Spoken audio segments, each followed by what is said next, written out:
Knight Errant by Block 57. Read by My Lost and Found. Summary. Knight Errant, a medieval knight wandering in search of chivalrous adventures. Izuku may not have been a knight yet, but when All Might told him to go out on a knightly quest to prove himself as the next wielder of One for All, he couldn't really refuse. Or Izuku and friends wander medieval Europe. This fic is about 1,600 words and one chapter. This fic is rated teen and up audiences, and no archive warnings apply. As you might be able to tell, this podfic is a whispered podfic, so the whole thing will be done in just soft, relaxing whispers. Perfect if you're looking to just lie down, maybe drift off for a little bit. Anyway, as always, link to the fic is in the description. And on with the story. Izuku Midoriya was not, technically speaking, a knight, as he had not yet gone through the official ceremony of knighting, which was fair enough, he thought. He scarcely felt a quarter of the man All Might was, so how could Izuku possibly claim the title of knight? Still, All Might insisted that Izuku should do a bit of the good old knight errantry before he was knighted. Izuku refrained from commenting on how that would be squire errantry and not knight errantry, as All Might had some urgent, long-term business, so he wanted to leave Izuku with something to do. And not only was Izuku going to be wandering the country, searching for problems to solve, he would be solving them in France. France! Thankfully, All Might had taught him bits and pieces of French when Izuku wasn't busy training to accept his quirk. Unfortunately, while eating the hare may have given Izuku inhuman strength, it did not give him a deep understanding of the French language. Izuku fiddled with his equipment as the ship made her way across the channel, checking for any minor imperfections. The heavy green shield, emblazoned with a 5-pointed star, the Brigandine armor hanging heavily on his shoulders, the plain sword at his hip, even the silvered spurs on his boots.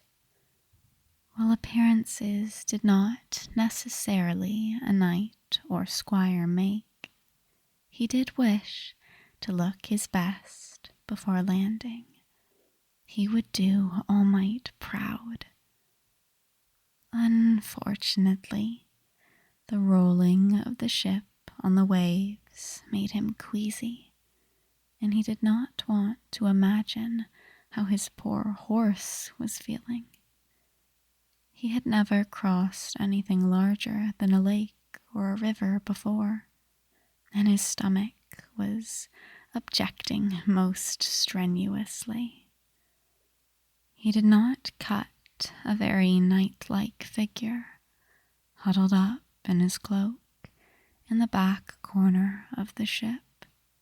"You're All Might's squire," A deep voice snapped Izuku out of the daze he had been in.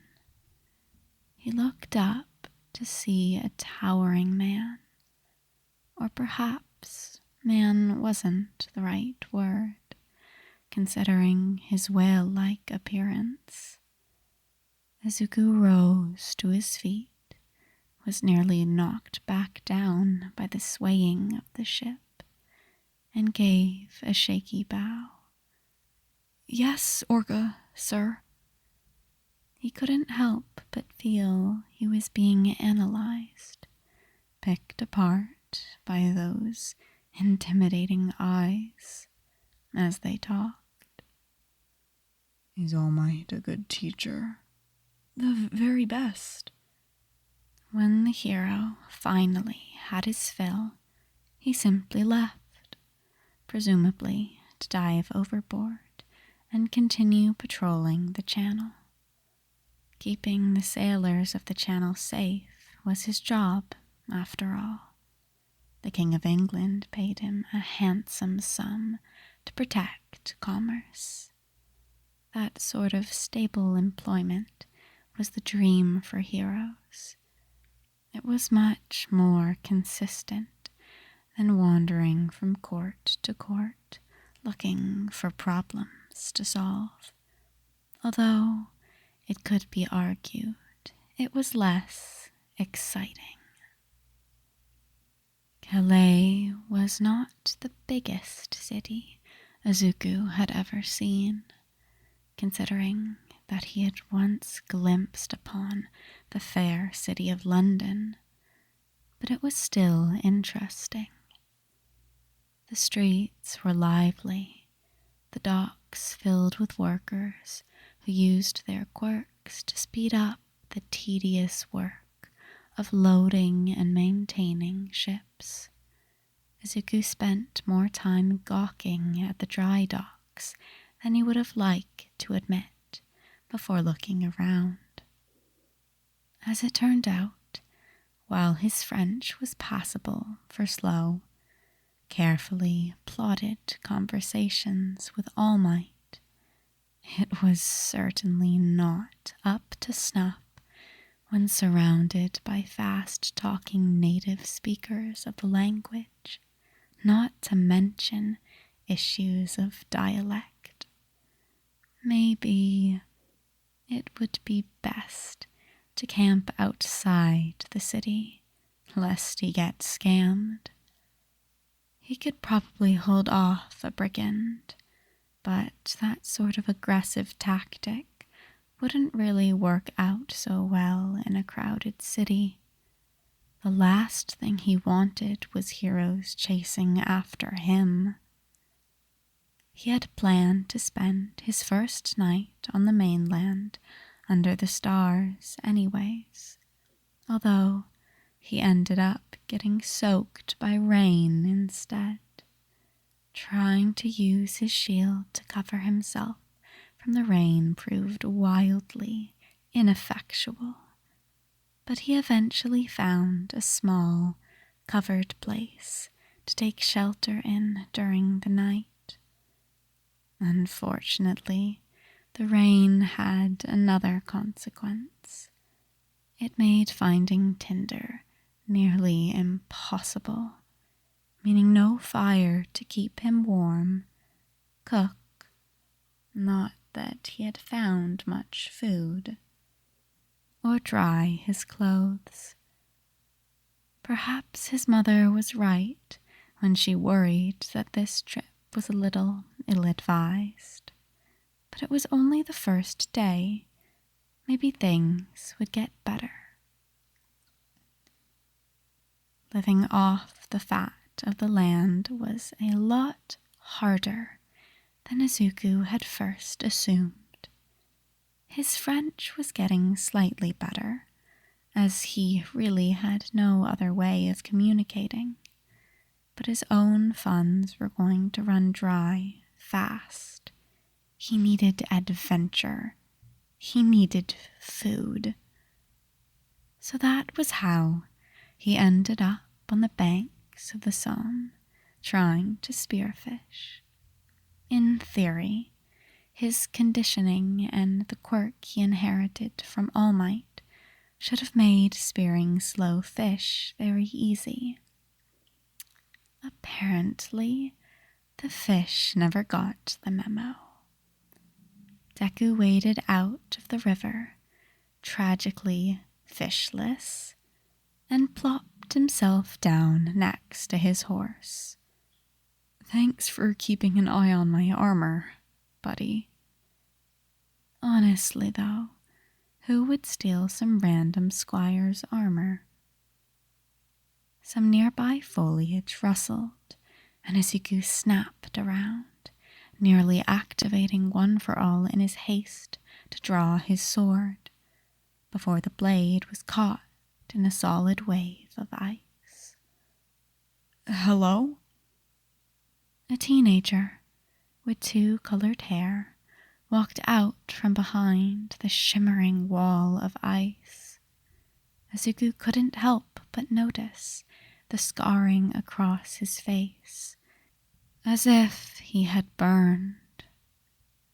Izuku attempted to pull his sword from the ice. Who are you?" He tried planting his foot on the ice to pull the sword out. All he succeeded in doing was falling on his ass. "Todoroki."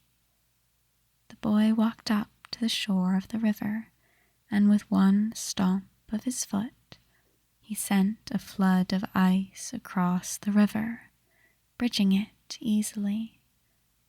Quickly, Izuku wrestled his sword from out of the ice, dumped his possessions on his horseback, and dragged it along to follow this Todoroki fellow across the sum. "Todoroki, that's a nice name." He grinned and held out a hand. "I'm Midoriya Izuku." No response, barely even a glance. "So, an ice quirk. Don't think I've heard of many folks with quirks like that." He answered with a shrug. "So, where are you headed?" He shrugged. "Not Picardy." That was something, Izuku supposed. Almost all of the world wasn't Picardy, technically speaking. "How about Angers?" Izuku suggested. Once again, no response, but at the very least, he wasn't running away. As they continued to travel, Izuku tried to learn more about his mysterious traveling companion. His clothes were certainly nicer than what the average man wore, but were painfully worn and dirty. His new friend also had a lot of money.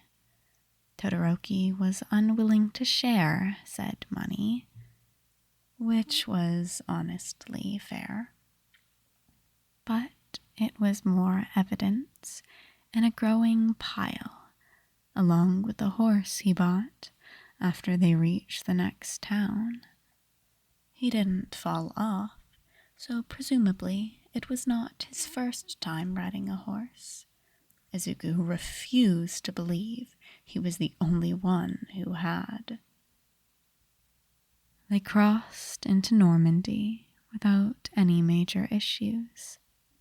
Technically speaking, they were going from the kingdom of the Franks to the kingdom of England, but there was a hesitant peace between the 2 crowns for now. There was a rivalry between the 2 kings, certainly, but they had put aside their differences, for now, to push Stalin out of Jerusalem. Prince Richard was to ride with the Crusaders. Izuku had heard all about him and his lion-like quirk, as would armies from France and the Holy Roman Empire.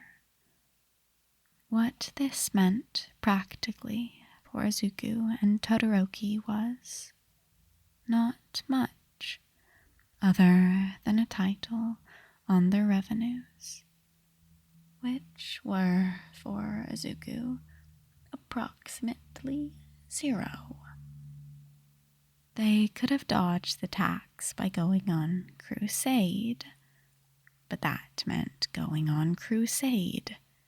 His poor mother would die of worry if he went all the way to far-flung Anchi or Acre.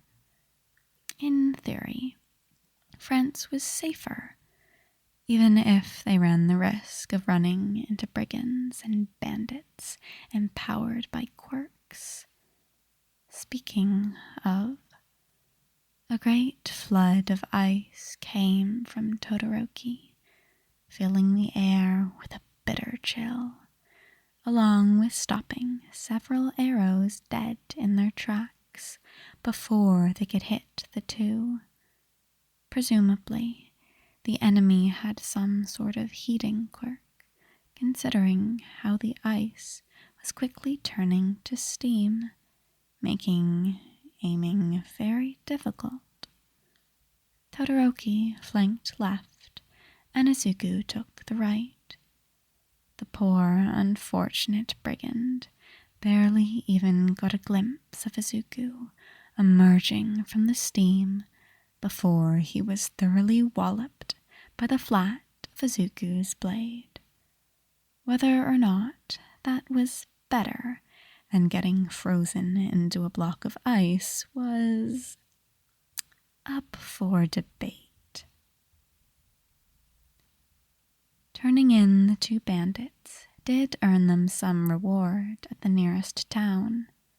Izuku was practically shivering with excitement the entire time, while Todoroki remained stoic. Even then, Todoroki couldn't argue with well-cooked food.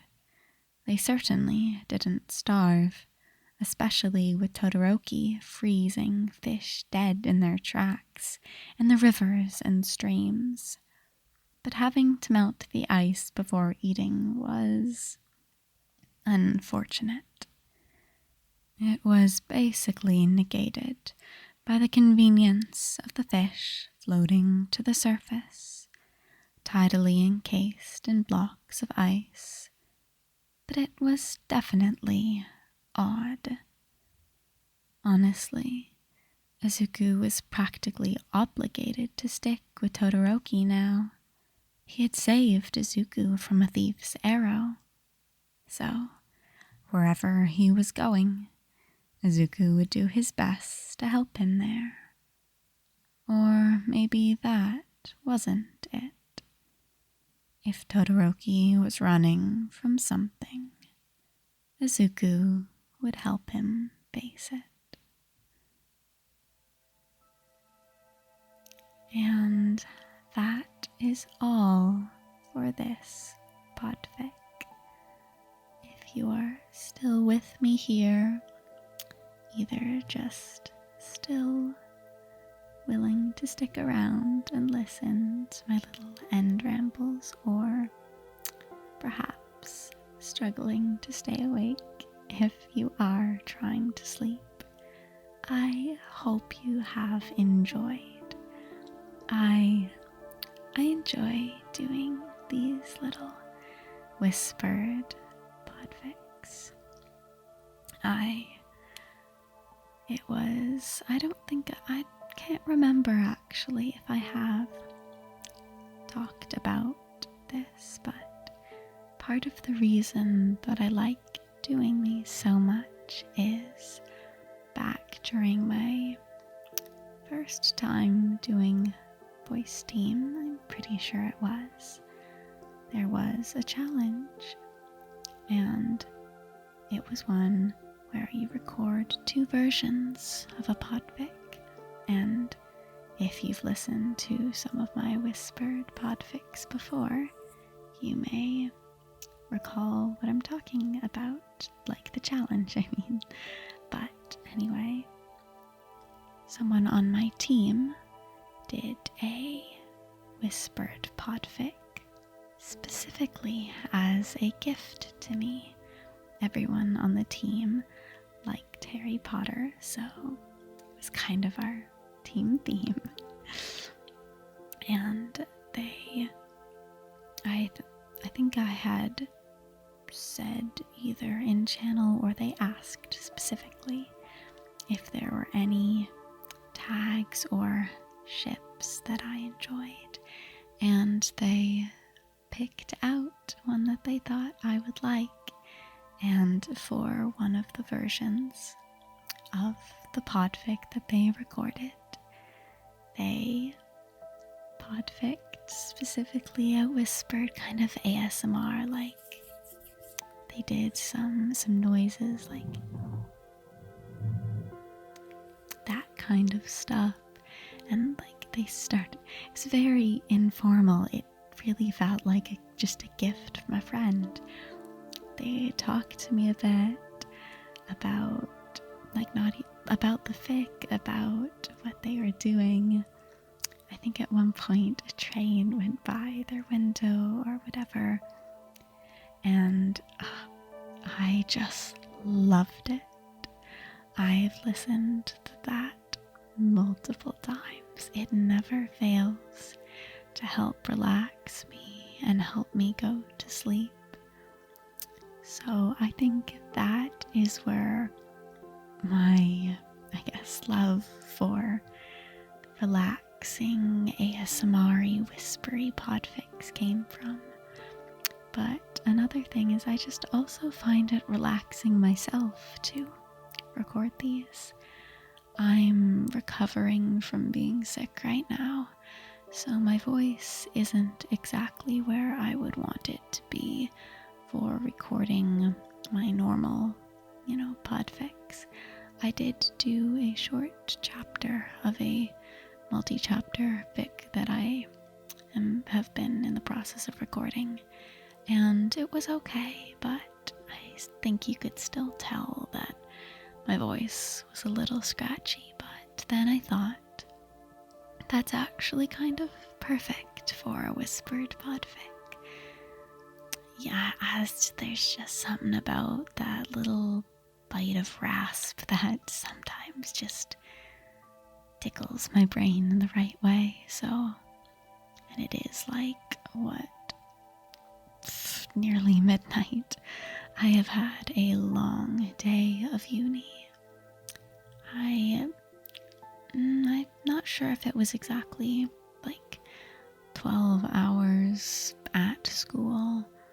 Like I had 2 of those hours weren't school. I ate during 2 of those hours, so it wasn't all school, but yeah, it was a long day, and I think yesterday would technically mark the ending of my first week back at uni.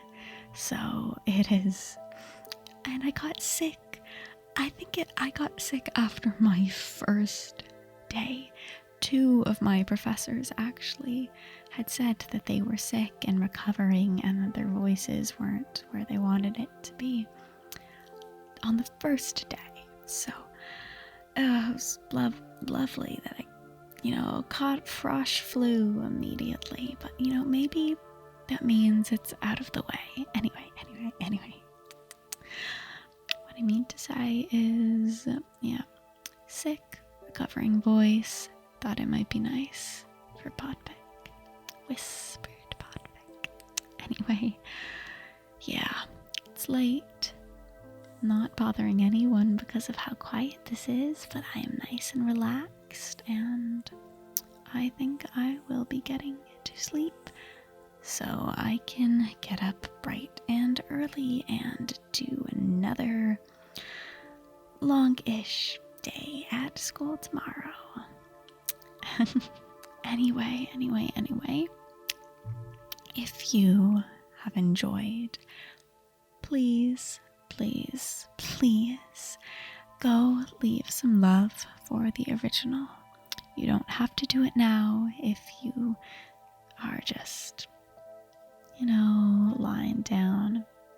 You're zoning out, you're doing your thing.